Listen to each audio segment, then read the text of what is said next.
we call it a seam wheel concept. We trail the running back out behind it. They ended up pressuring it, which was something that we didn't expect. I thought Will did great on at least buying time and getting out, and with the possibility of just making it, giving us a chance at the end of the game. And I'm just proud of how these kids just kept at it and didn't quit. Jake, the 4th and 2, the quarterback sneak. Was there something that you saw that you could take advantage of there?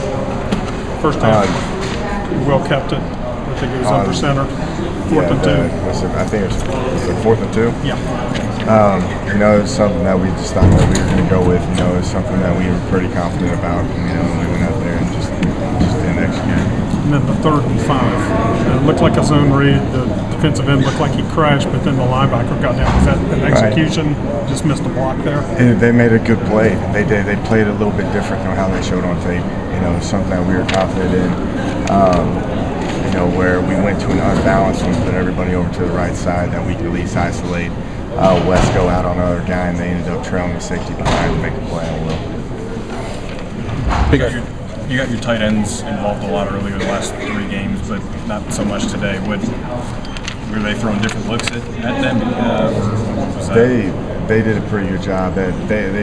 You could tell put a big focus on making sure that Wesco didn't get out in the open field. So we had to scheme it up a little bit, and we ended up getting them Wesco on a couple big ones at the end of the game. And he's a threat that he's good in the run game, and you can get him out in the pass game as well. And they did a good job of defending it. Big first half from Kennedy. Seems like maybe you guys got away from him a little bit in the second half. Was that a result of what they were doing, or was that a scheme thing for you guys? A little of both. We thought Kennedy had the hot hand. That's why he ended up having a ton of carries. We kept feeding the ball up. I thought that kid is playing at a really high level. He was the guy that, from a passing game standpoint of the ability where you can utilize him as a receiver, and then also how he's running the football. You'd like to give him a ton of carries. I think he ended up having like 25 or so touches, which was I want to say about a quarter of the touches, which is a lot for a kid. But, they did change up their looks the entire game. I thought we did a good job at adjusting on the fly with some of the stuff because they were giving us so many multiple looks. But, I'd have to look at it more to see if we should have gave Kennedy more touches. But, the kid was playing at a high level, and he left everything he had out there. Jake, walk me through the last drive. What were you wanting to do? On the last drive? Yeah. The 2-minute one? Yeah, well, the 40-second one. Yeah, the 42 seconds. Well, we knew that they're going to play a little bit softer based off of what they do on 2-minute. And so we wanted to make sure that we kept the chains moving. So I was doing a lot of intermediate passes, and then I'd take shots on first down. And Gary made a big play. Will made some good third, fourth progression reads, getting it down where it got to a check down.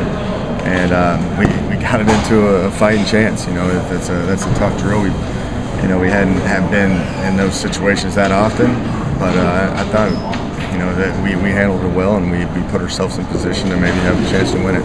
In the last play, what did you want to do, and what did you see happen? We were trying to flood the boundary. It's more of a middle of the field play, but we figured we can get the motion going. We can do a seam wheel concept with Gary and it was Marcus, and then we trailed the running back behind it, and they ended up pressuring it. Will did a good job at extending the play and gave us a chance at the end.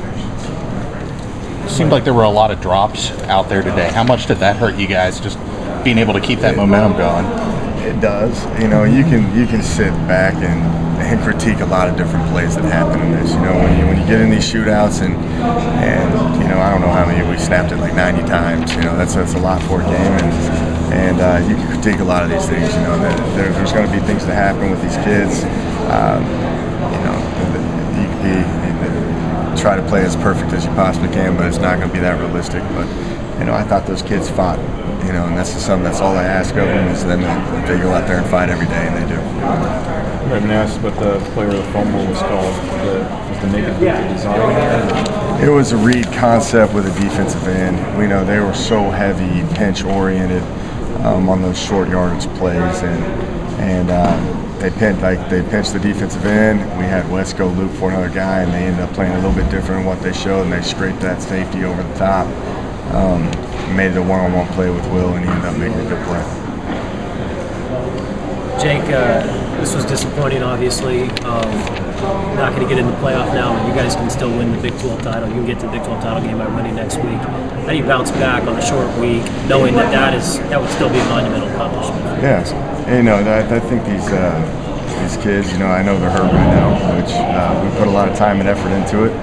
But I think they're prideful kids. I think they want to go out there and they want to end on a high note. So it's going to be a short turnaround, but I think these kids are pretty motivated to get out there and probably redeem themselves after tonight.